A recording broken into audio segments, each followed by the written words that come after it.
Friday night, I got a beer in my hand. Tracy and the Big D here on a Wednesday night, right through until 10 o'clock. I hope you can stick around. We're on our march along. Well, you remember a little while back we caught up with a group called the Grinning Bellhops. We found out about the name, came from the Aussie crawl song from the early 80s. They had their album launch a couple of weeks ago, so I thought we might check in with Jason now and see how it all went. Jason, good to have you back on. How was the album launch? Yeah, g'day, T. Yeah, thanks very much for having us. The album launch was absolutely fantastic. We absolutely packed the place out. We had about 200 to 300 people in this pub, packed to the rafters. We did promote it fairly heavily. A lot of people bought the album, and we couldn't have been any more happier. So where to now? We're playing a couple of gigs before Christmas, just in some local pubs down here on the central coast of New South Wales. A couple of brewery stops there. A couple of gigs in Tamworth, notably the Friday and the Saturday. Then we are planning a bit of a tour in early 17, isn't it? Yeah, it is. Yeah, we're in the process now.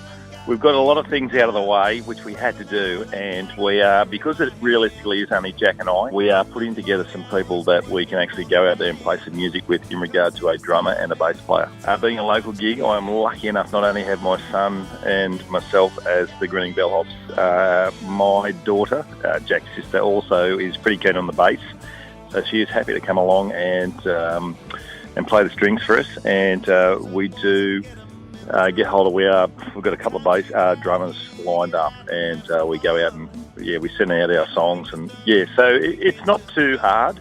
You just got to be a little bit organised. That's the best way to be. And how's Jack for practice? He's not one of these that shirks the rehearsal times. Oh, dude, can I tell you a story, mate? We should have been practising tonight. We've got a lot of songs.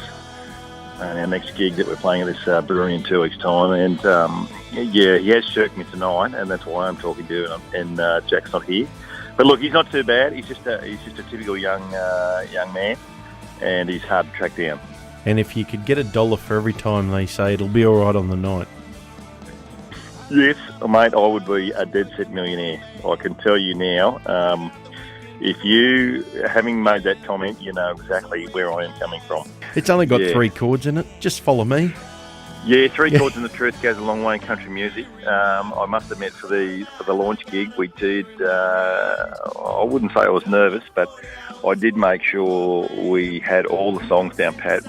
We had our set list prepared, and we had our stop starts and speak. It was very well planned. And the feedback I got from the night, which was all very positive. Mate, sensational. How's the songwriting going? Yeah, look, as bizarre as it is, we're virtually writing the second album, which I can tell you now is at least 12 to 18 months away. But we do have a string of songs that realistically we would have had another 10 that didn't make the album, and another 10 that we've sort of got pretty much down pat. So, we've got plenty of original stuff. When you go out there in the real world, okay, that's another story. So we do mix it up with our sets in regard to a mix of covers and originals. And then we usually, like we did at the album launch last week, we do bring it home with a whole heap of covers and keep the punters happy. As you know, Dee, that's what it's all about.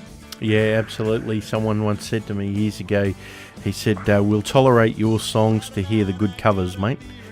Yeah, and that's pretty much how it went. We were lucky enough in that regard that we did promote it. A lot of people bought the album before the gig, so that was quite good.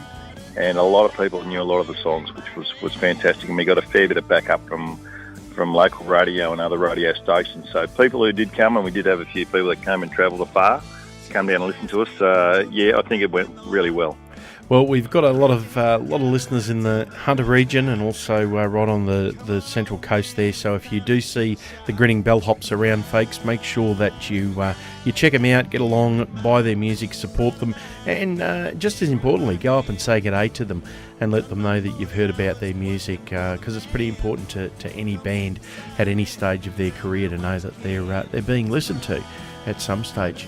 Jace, it's been good to catch up with you, mate. We're going to go out with the single Friday Night, and it sums up a lot of people in the working class, what's happening every Friday night. Good luck, and we will see you in Tamworth. Good on you. Thank you very much for having us on. Thank you, Dee, and thank you, Tracy. Thank you very much.